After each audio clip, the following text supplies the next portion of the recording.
Hello, নমস্কার, welcome back to my another blog. আশা করছি প্রত্যেকে ভালো আছো, আমিও বেশ আছি। আজকের ব্লগটা শুরু করলাম আমার মধ্যমগ্রামের বাড়ির থেকে।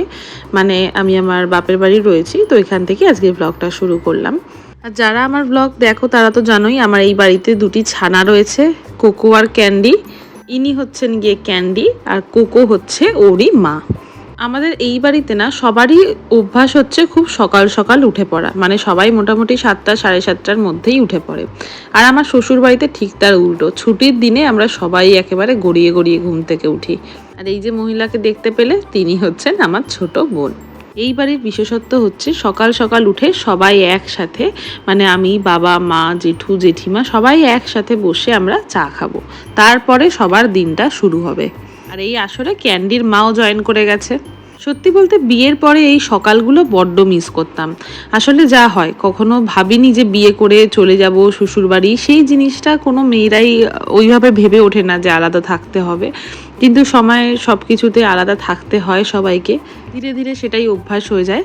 তবে হ্যাঁ, এই মুহূর্তগুলো কিন্তু আজও মিস করি। বোন বেশ কদিন পরে এসেছে হোস্টেল থেকে। তোমরা অনেকে যারা ব্লগ দেখেছো তারা জানো যে আমার বোন হলদিয়া আইকেআর এমবিবিএস পড়ছে। তো বেশ কদিন পরে এসেছে হোস্টেল থেকে। তার জন্য আমরা প্ল্যান করেছিলাম যে আজকে একটু বাইরে কোথাও খেতে যাব। দেখো কাণ্ড, এই মেয়েকে দেখে কেউ বলবে যে ও এখন কলেজে পড়ে? এই বাড়ির দেওয়ালে দেওয়ালে আমার এরকম আর্ট করা রয়েছে প্রচুর জায়গাতে। যে দুটো দেখতে পাচ্ছ ব্ল্যাক আর হোয়াইট, দুটোই আমার করা। এদিকে যামিনী রয়ের যে আঁকাটা আর তার নিচে গাছ, সেটাও আমারই করা। তো আমি খুব ভালোবাসি এই টাইপের ডিজাইন করতে। আর ইদানিং খুব বেশি ভালো লাগে আলপনার উপর ডিজাইনগুলো করতে। আর এই মহারানীর সাথে এই যুদ্ধটা প্রতিদিনের, কারণ উনি নিজের হাতে কোনো খাবার খাবে না, সেটা বিস্কিট হোক, শশা হোক, প্রত্যেকটা জিনিস ওকে হাতে করে খাইয়ে দিতে হবে। আর যদি দেরি হয় তাহলেই ওনার মুখ একেবারে ভার যে কেন তাকে খেতে দিতে দেরি হলো। এসে গেছে চা, আর এই যে ক্যান্ডির মা বসে বসে দেখছে যে ক্যান্ডিকে খাইয়ে দেওয়া হচ্ছে, আমি তাহলে কি দোষ করলাম, আমায় কেন খাওয়ানো হচ্ছে না। এই চায়ের আসরে যে ছোটবেলার কত গল্প উঠে আসে। ছুটির দিনগুলো প্রায় 1-1.5 ঘন্টা আমাদের এভাবেই চায়ের আসরে কেটে যায়। আমার বাবাদের ছোটবেলার নানান গল্প শুনে। আগে যখন ঠাকুমা ছিল আরো অনেক গল্প শোনাতো। তরকারি কাটকে দেগা, কাটকে নেই দেগা, খাকে দেগা, बैठ बैठ के देखता है। এখন কি খাবি? গাজর রুটি হবে না আজকে?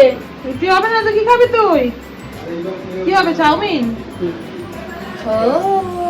আজকে ব্রেকফাস্টে সেই ছোটবেলার মতো মায়ের হাতের বানানো চাউমিন। আর এই মহারানীর তো আজকে রুটি পাওয়ার কোনো আশা নেই। লাগছে আমার, সিরিয়াসলি লাগবে। তুই কি আমাকে সারা গা হাত পা হাত চেক করবি? কি বুঝলি? এগুলো এগুলো হচ্ছে রেসপিরেটরি এক্সামিনেশন। সবথেকে ভালো এখানে বোঝা যায়, কারণ এখানে হচ্ছে লাংস। ব্যথা করে দিলি বোন। ব্যথা লাগবে।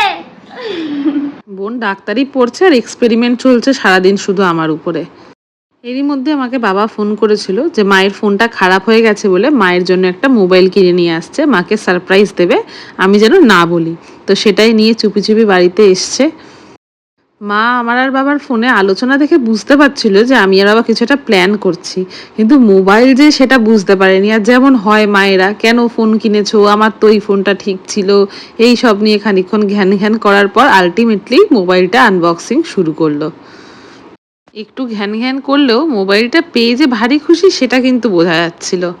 আনন্দের চোটে মোবাইলটা বার করতে এমন উল্টে দিল, আমি তো ভাবলাম গেল মনে হয় পুরোটাই উল্টে। যাই হোক, তারপরে আমরা বার করে সব কিছু সেটিংস করে ক্যামেরা ট্যামেরা সব চেক করে নিলাম, সেলফি তুলে কয়েকটা।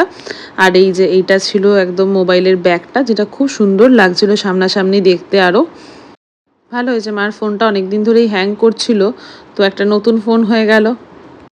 ফোনটা দেখলাম সমস্ত ফিচার্স মেমোরি যথেষ্ট ভালো আছে এবং পিকচার কোয়ালিটিও যথেষ্ট ভালো।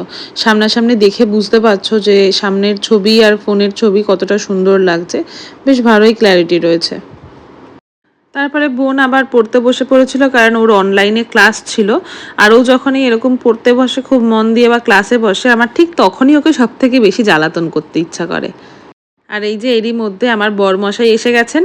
আর ক্যান্ডি তো আমার বর আসলে তার পাশ থেকে নড়ার কোনো সিন নেই। আমি স্নানে গেছিলাম, এসে দেখি একেবারে শ্বশুর জামাইকে সামনে বসে সমস্ত ফোনের সেটিংস সমস্ত কিছু চেক করিয়ে নিচ্ছে। আসলে আগে বলছিলাম যে আজকে আমাদের একটু বাইরে খেতে যাওয়ার প্ল্যান রয়েছে, তাই ওকেও বললাম তুমিও চলে আসো, সবাই একসাথে আমরা খেতে যাব। আমরা মোটামুটি রেডি হওয়া শুরু করেছি, আর আমাদের যখন রেডি হয়ে শেষ জুতো পরতে যাবো তখন আমার মা উঠে রেডি হবে। আর আমি আর বোন বরাবরই সমস্ত জামা শেয়ার করে পরি, কারণ জামার সাইজও কাছাকাছি সেম আমাদের। তো মোটামুটি আমার আর ওর কুর্তি সবই, যেটা আমি পরি সেটাই ও পরে, তো সেটা নিয়েই এখানে আর কি গৃহযুদ্ধ বেঁধে গেছে যে কেন আমি ওর কুর্তি পরে আজকে খেতে যাচ্ছি। আর আমার মা ওই যে আয়নায় দেখতে পাচ্ছ বসে চুপ করে শুনছে আমাদের ঝগড়া।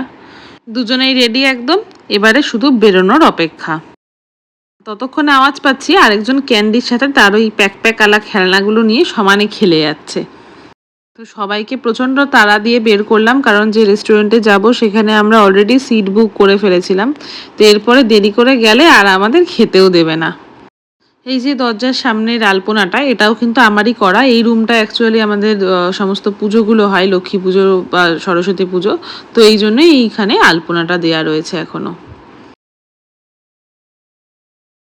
সাজুগুজু করে সবাই একেবারে রেডি, বেরিয়ে পড়লাম। যাচ্ছি কোথায়? যাব বারাসাত বারবিকিউ নেশনে। বোন আসলে বায়না করছিল যে অনেকদিন বারবিকিউ নেশনে খাওয়া হয় না, তো সেই জন্যই আমরা সদল বলে বেরিয়ে পড়লাম। বাই দা বাই, আমি তো আগেই বললাম যে আমরা আজকে বারবিকিউ নেশনে যাচ্ছি। তো আমি যেহেতু মধ্যমগ্রাম থাকি আর আমার বাপের বাড়ি যেহেতু মধ্যমগ্রাম, তো সেখান থেকে আমাদের বারাসাত বারবিকিউ নেশনটা খুব কাছে হয়, যেটা নতুন ওপেন হয়েছে। তো আমি বারাসাত বারবিকিউ নেশনের সমস্ত ডিটেলস ব্লগ একটা আপলোড করেছিলাম। তো যদি তোমরা চাও একবার অবশ্যই চেক আউট করতে পারো। গল্পে গল্পে পৌঁছেও গেলাম। বারবিকিউ নেশনের নিজস্ব কোনো পার্কিং নেই এখানে, তবে তার অপোজিটেই একটা মাঠ রয়েছে যেখানে অনায়াসে গাছের ছায়ায় কিন্তু গাড়ি পার্ক করা যায়। তো আমরা গেলে প্রত্যেকবারই ওখানে গাড়ি রাখি, তারপরে খেতে যাই। যতবার আসি ততবারই ওই সাইডে চোখ পড়ে, আর বরকে বলি এটা কিনে দাও ওটা কিনে দাও।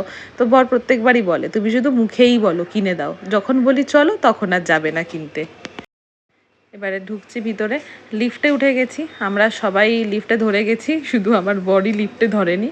তো বলল আমি দৌড়ে দৌড়ে চলে আসছি, কোনো ব্যাপার না। আর আমরা লিফটে পৌঁছে দেখি তার আগে সে ভিতরে ঢুকে দাঁড়িয়ে আছে। আমাদের বুকিং করা ছিল, তবে একটু ফাঁকা ফাঁকাই দেখলাম ছিল। আসলে এত গরমে না কেউ দুপুরবেলাটা বেরোচ্ছে না, আর আমার বাবা খুব বিজি, সব কিছু মিলিয়ে আমাদের দুপুরবেলা ছাড়া সন্ধ্যের পরে টাইমও হচ্ছিল না। তো যাই হোক, যাওয়ার সাথে সাথে আমাদের সিট অ্যারেঞ্জ করে দিল ওরা। যারা গেছো বারবিকিউ নেশন তাদের তো নতুন করে কিছু বলার নেই, আর যারা যাওনি তারা অবশ্যই আমার ব্লগটা দেখে যেও, তাহলে সমস্ত ডিটেলস ওখানেই পেয়ে যাবে। আর এখানে আমার বরের যেটা কাজ, চুলের ক্লিপটা খুলে টেবিলে রেখেছিলাম বলে উনি ক্লিপটা তুলে ওখানে রেখে দিয়েছেন। অনেক হাসি মজা হয়ে গেছে, এবার ফুললি ফোকাস করতে হবে খাওয়াতে, কারণ প্রত্যেকেরই প্রচণ্ড খিদে পেয়ে গেছে। বারবিকিউ নেশনে তখন একটা ফেস্টিভ্যাল চলছিল বলে আমাদের কিছু আইটেম ওরা এক্সট্রা দিয়েছিল, যেমন এই কাবাবটা। তবে এই কাবাবটা আমরা পরে আবার কাস্টমাইজ করে বানিয়েছিলাম। আর বারবিকিউ নেশনে যেটা মেন অ্যাট্রাকশন সেটা হচ্ছে ডেজার্ট। এই ডেজার্টটা এত কালারফুল থাকে যে এখানে দাঁড়িয়ে দেখলেই যেন মনটা শান্তি হয়ে যায়। যতবার এরকম বাফেটে খেতে যাই, বারবিকিউ নেশন বা অ্যাবসলিউট বারবিকিউ, যদিও আমি বারবিকিউ নেশনটা বেশি প্রেফার করি, যাই হোক, তো তখনই মা আমাকে বলে যে তোরা আমাদের নিয়ে এসে প্রচণ্ড লস করেছিস। আসলে মা বাবার বয়স হয়েছে, ওরা আমাদের মতন পরিমাণ খেতে পারে না, তো সেই জন্য ওরা ভাবে মনে হয় আমাদের অনেক টাকা লস হয়ে গেছে। মা বাবারা সত্যি বোধহয় এরকমই হয়, আর প্রত্যেকবার আমাকে বলে বাফেট ছাড়া অন্য কোথাও চলো। তবে খেতে কিন্তু ভালোবাসে বারবিকিউ নেশনেরই খাবার দাবার। আমাদের খাওয়া দাওয়া অলমোস্ট শেষের দিকে, দেখতেই পাচ্ছ। আমার যেটা সবথেকে বেশি ভালো লাগে এই বারবিকিউ নেশনের, সেটা হচ্ছে এদের ডেকোরেশন। এত সুন্দর করে পুরো জায়গাটা ডেকোরেট করা। আর আমার কি মনে হয় জানো তো, খাওয়া দাওয়ার সাথে যে কোনো রেস্টুরেন্ট, সেটা ছোট হোক বা বড় হোক, সেখানকার অ্যাম্বিয়েন্সটা খুব বেশি প্রয়োজন। কারণ খাওয়া দাওয়াটা আমরা বাঙালিরা অন্তত খুব শখে খাই, তো একটা সুন্দর অ্যাম্বিয়েন্সে বসে খাওয়ার মজাই আলাদা। তারপরে আর কি, তারপর বাড়ি এসে এসি চালিয়ে একেবারে সবাই ঘুমিয়ে পড়লাম। আর ঘরে এসি চললে এই একজন ম্যাডাম, ইনি তো ঘরে থাকবেন অবশ্যই, তো ঘরে এসে ঘুমোতে আর দিচ্ছেন না কিছুতেই। তার বক্তব্য হচ্ছে তাকে এখন আদর করতে হবে। আর দেখতেই পাচ্ছ আমার বালিশের মধ্যে শুয়ে পড়েছে একেবারে। আর এনার বেস্ট ফ্রেন্ড, আর আমি বলি এনার বয়ফ্রেন্ড হচ্ছে আমার হাজবেন্ড। তো দুজনের দেখো ভালোবাসাটা একবার শুধু তাকিয়ে দেখো তোমরা। কি জানো তো, মানুষের ভালোবাসাও না অনেকটা স্বার্থ ওরিয়েন্টেড থাকে। কোনো কারণে কেউ ভালো ব্যবহার করে, কোনো কারণে কেউ খারাপ ব্যবহার করে, কিন্তু এদের মধ্যে না কোনো স্বার্থ নেই। তুমি এদের, যেমন আমার বর কিন্তু 9 মাসে 6 মাসে আসে, না ওকে ডেলি খেতে দেয় না কিছু, তবে ওর প্রতি যে ভালোবাসাটা অদ্ভুত। কারণ কি, যখনই আসে তখন ক্যান্ডির সাথে একটু খেলাধুলা করে, ওকে একটুখানি আদর করলো, ব্যাস এইটুকুই। এর থেকে বেশি কিন্তু ওরা চায় না। কিন্তু একটা মানুষ ভালোবাসার জন্য তার কত ক্রস থাকে, এটা করতে হবে, ওটা থাকতে হবে, তবে গিয়ে তুমি তার থেকে ভালো ব্যবহার পাবে। আর এত পরিমাণ ভালোবাসা তো আমার মনে হয় না মানুষদের থেকে পাওয়া যায় বলে। যাই হোক, আজকেই ওই বাড়ি আবার ফিরে যাব, কারণ আবার কাল থেকে অফিস রয়েছে। তো মা সন্ধেবেলা একটু চা করে দিল, গরম গরম চা খাচ্ছিলাম। আর ইনি দেখো, এখনও যেন মনে হচ্ছে ঘুম আর ওর আর ভাঙছে না।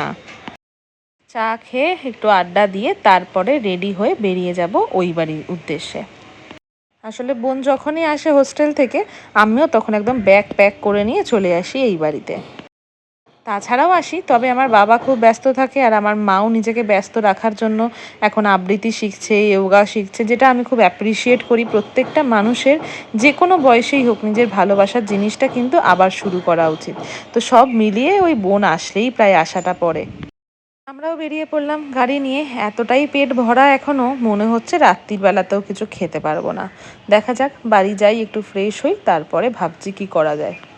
যতবারই এই বেলঘড়ি এক্সপ্রেসে হাইওয়েটায় উঠি, আর ততবারই আমি বরকে বলি চলো গাড়িটা নিয়ে সোজা দীঘা বেরিয়ে যাই। আর আমার বর বলে চলো, তাহলে চলে যাচ্ছি। কিন্তু তার পর মুহূর্তেই মনে পড়ে কালকে আবার অফিস আছে, সেখানে আবার ছুটি নেওয়া অনেক ঝামেলা। ঠিক আছে, তার থেকে আপাতত বাড়ি চলো, আবার পরে যাব। তো একটু রাতের দিকে পেটে আর কিছু খাওয়ার মতো অবস্থা ছিল না। একটা ম্যাঙ্গো সিরাপ, যেটা দেখতেই পেলে গণেশের, সেই ম্যাঙ্গো সিরাপটা আমি মোড় থেকে কিনেছিলাম, আমাদের এখানকার কাছাকাছি। আশা করি তোমরাও যে কোনো মোড়ে গেলেই পেয়ে যাবে। তো সেখান থেকে নিয়ে এসেছিলাম। একদিন খেয়েছি, এত ভালো লেগেছে। তো বর বললো এটাই এখন করো, একটু ঠান্ডা জল দিয়ে, আর কিছু খাওয়ার মতন পেটের অবস্থা নেই, এটা খেয়ে দুজন মিলে একটু সিনেমা দেখতে বসবো। আর তখনই ভাবছি কি সিনেমা আমাদের দেখা হয়নি, কারণ প্রায় ফ্রাইডেতে আমরা কিন্তু রাত্রিবেলা বসে সিনেমা দেখি। অলমোস্ট সমস্ত হইচইতে সিরিজ, নেটফ্লিক্সের সিরিজ, সমস্ত কিছুই দেখা হয়ে গেছে। তাই ভাবতে বসে পড়েছে বর যে কি দেখা যায়, যেটা এখনও বাকি রয়ে গেছে আমাদের। তারপরে মনে পড়লো শায়তান বলে যে একটা সিনেমা বেরিয়েছিল, বা সিরিজ যেটাই বলতে পারো, সেটা কিন্তু আমাদের দেখা হয়নি। অনেকবার দেখবো দেখবো করেও আমি বলছিলাম এতটা নেগেটিভ আমি দেখতে চাইছি না। তবে আজকে ভাবলাম ঠিক আছে, এটাই যখন বাকি আছে এটাই দেখা যাক। চলো সিনেমাটা দেখি, আর তোমরাও আমার ব্লগটা দেখো আর জানিও কেমন লাগলো। দেখা হচ্ছে আরও একটা নতুন ব্লগে। টাটা।